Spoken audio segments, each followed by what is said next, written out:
Hello everyone, I am Ruby, you are with Rubical academy.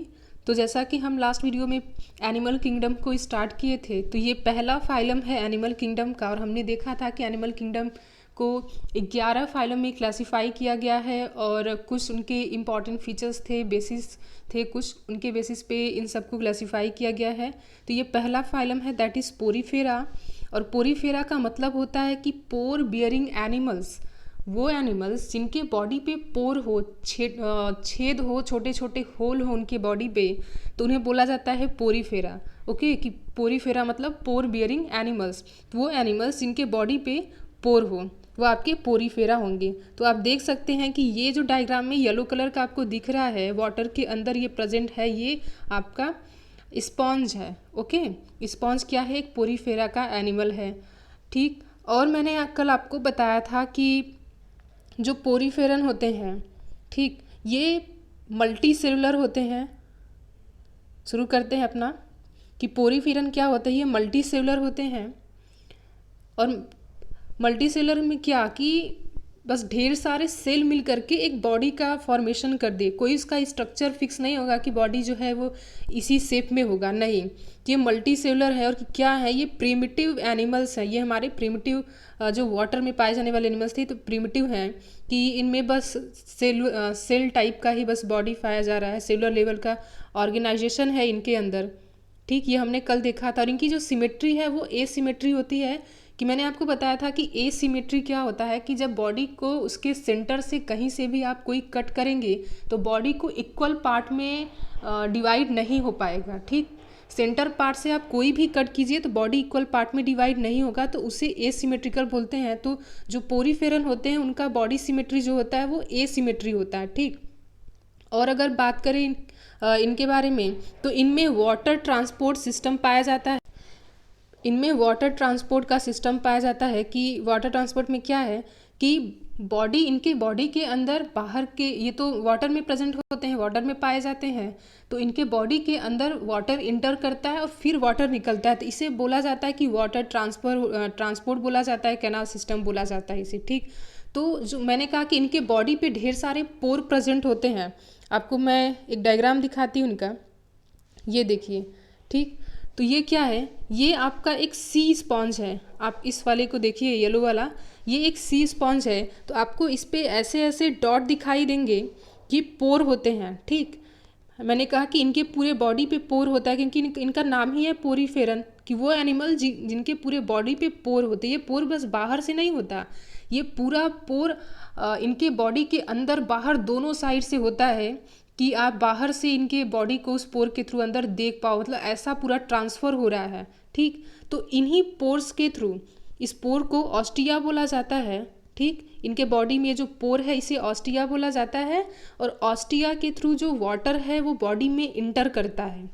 Ostia के through, जैसे ये पोर है, पोर को ऑस्टिया बोला गया, और ऑस्टिया के थ्रू वाटर जो है वो बॉडी में इंटर कर रहा है। और जो यहाँ पर ऑस्कुलम है, अपर वाला पोर्शन, यहाँ से बॉडी, यहाँ से वाटर जो है वो बाहर निकलता है। ठीक।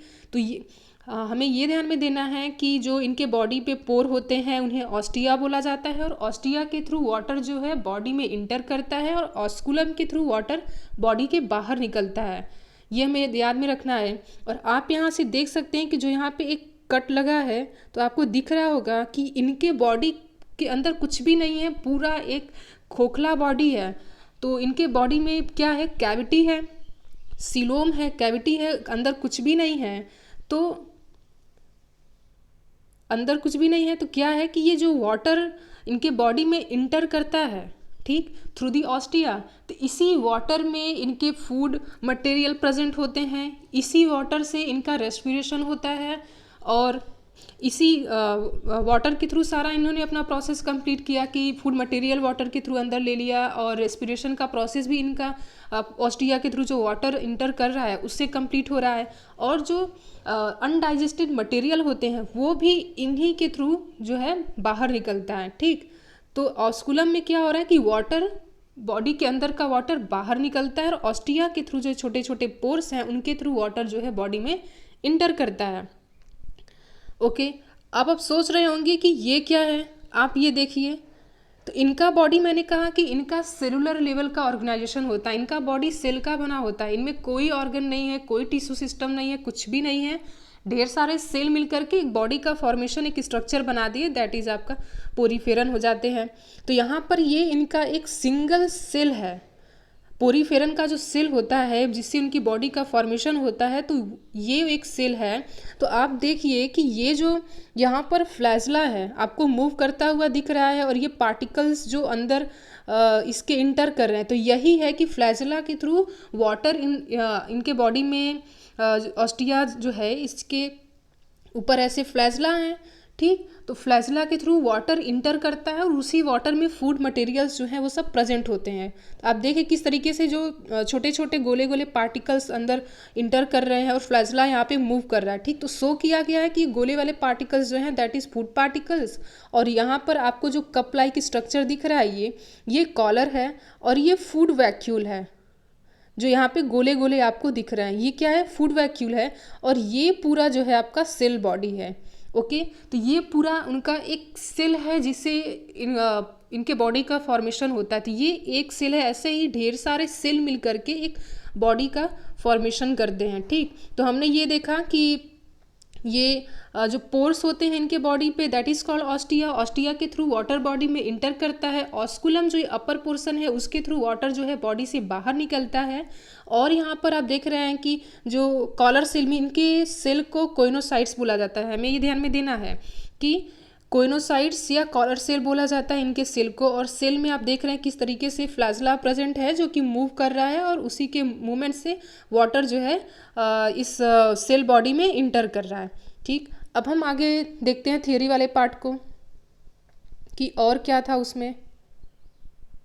ये देखिए, तो यहाँ पे मैंने कहा कि वाटर जो है ऑस्टिया के थ्रू इंटर कर रहा है और ऑस्कुलम के थ्रू जो है वो बाहर निकल रहा है। और इनके बॉडी में मैंने आपको दिखाया था कि कैविटी है दैट इज कॉल्ड स्पॉन्जोसील। मैंने कहा सिलो मतलब कैविटी होता है, किस तरीके से आपने देखा कि एक खोखला है, इनका बॉडी अंदर से पूरा खोखला है, तो उसे बोलते हैं स्पॉन्जोसील, ठीक।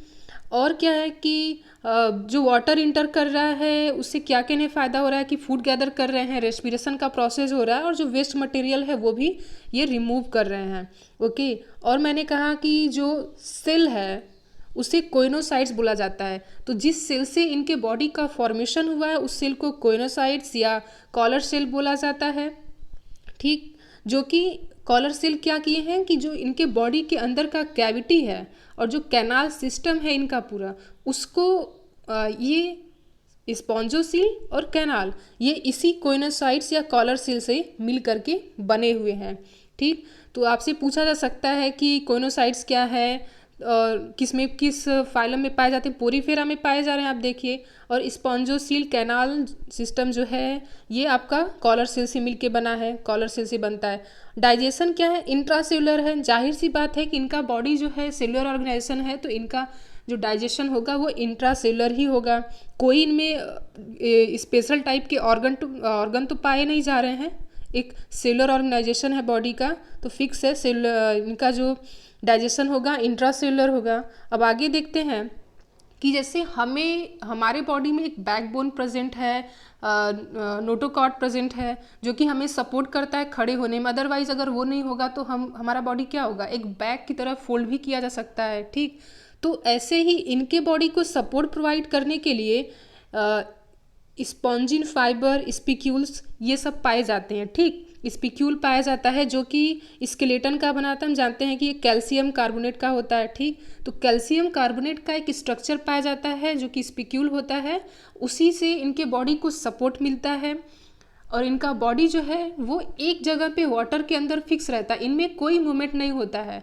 एक वर्ड है सिसाइल, ये सिसाइल है कि ये एक ही जगह पर फिक्स रहेंगे वाटर के अंदर। सिसाइल का मतलब यही होता है कि वाटर के अंदर जो एनिमल एक जगह पर फिक्स रहे। जैसे कि प्लांट हम देखते हैं ना कि टेरेस्ट्रियल जगह जो पे लैंड पे प्लांट पाए जा रहे हैं एक जगह पे फिक्स रहते हैं, कहीं पे वो चल के हमारी तरह नहीं जा सकते। वैसे ही वाटर के अंदर जो स्पॉन्जेस हैं, जो पोरीफेरन्स हैं, वो एक जगह पर फिक्स रहते हैं, ठीक। तो उन्हें बोला जाता है सेसाइल एनिमल, जो एक जगह पर वाटर के अंदर फिक्स रहे, उनमें कोई मूवमेंट ना हो, तो आपके पोरीफेरन्स सेसाइल होते हैं। और अगर इनमें हम सेक्सेस की बात करें तो ये हर्माफ्रोडाइट होते हैं। हर्माफ्रोडाइट का मतलब कि जब मेल और फीमेल सेक्स ऑर्गन एक ही इंडिविजुअल में प्रेजेंट हो तो वो आपके हर्माफ्रोडाइट होते हैं। तो जो पोरीफेरेंस होते हैं वो हर्माफ्रोडाइट होते हैं कि एक ही इंडिविजुअल जो है वो एग और स्पर्म दोनों प्रोड्यूस करता है। तो हम जानते हैं कि एग और स्पर्म दोनों का फ्यूजन होकर के आगे जाइगोट बनेगा, जाइगोट से आपका फिर इम्ब्रियो और फिर आगे का मैच्योर जो है बॉडी उसका फॉर्मेशन होगा। और इनमें सेक्सुअल रिप्रोडक्शन और ए सेक्सुअल रिप्रोडक्शन दोनों टाइप पाए जाते हैं। तो आपका सेक्सुअल रिप्रोडक्शन हम जानते हैं कि गैमेट का फॉर्मेशन होगा, ठीक। और यहाँ पर ए सेक्सुअल क्या है, फ्रेगमेंटेशन। फ्रेगमेंटेशन हम जानते हैं कि जो मेन बॉडी है उसका कोई पार्ट डी अटैच हो जाए और वो उससे डी अटैच होकर के एक नया बॉडी का फॉर्मेशन करते हैं, मेच्योर बॉडी का फॉर्मेशन हो जाए तो वो आपका फ्रेगमेंटेशन की बॉडी का, जैसे कि सपोज कीजिए हमारा हाथ टूट जाए फिर वो अलग होकर के एक नया बॉडी बना दे, उस तरीके से होता है इनमें कि बॉडी का कोई एक पार्ट डी अटैच हो गया और फिर वो नए बॉडी का फॉर्मेशन कर दिया।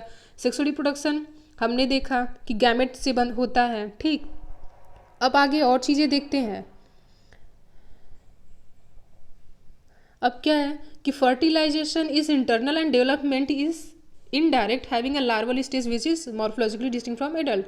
तो इनमें क्या है कि जो फर्टिलाइजेशन हुआ है इंटरनल है क्योंकि दोनों जो ऑर्गन हैं एग और स्पर्म दोनों एक ही इंडिविजुअल से प्रोड्यूस हो रहे हैं, हमने ये देखा। तो इंटरनल इनका फर्टिलाइजेशन होगा, ठीक।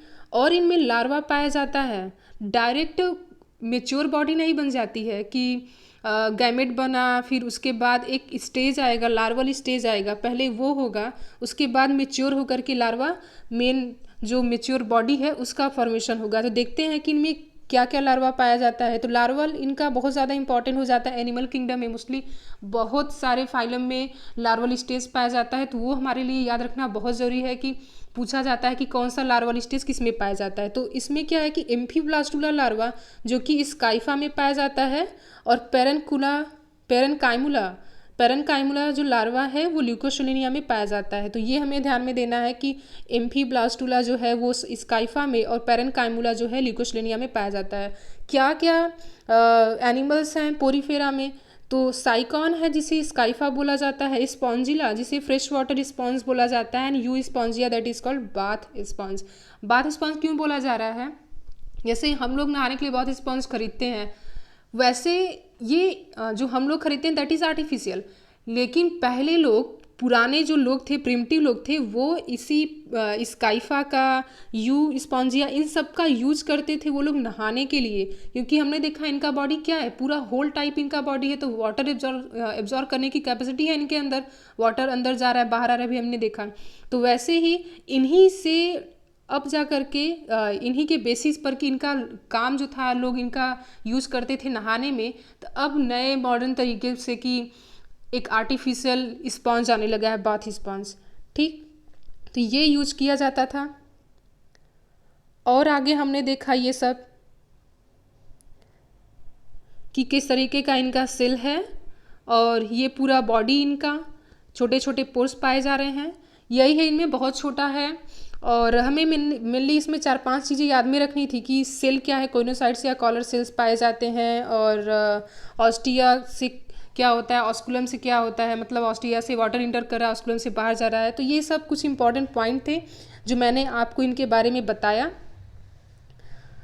और अगर आपको क्लास अच्छा लग रहा है, पढ़ाने का तरीका अच्छा लग रहा है, आपको सब कुछ समझ में आ रहा है, तो चैनल को सब्सक्राइब कीजिए, लाइक कीजिए और शेयर कीजिए, और कमेंट बॉक्स में अपना एक्सपीरियंस बताइए कि आपको पढ़ कर के कैसा लग रहा है। So thank you so much for today.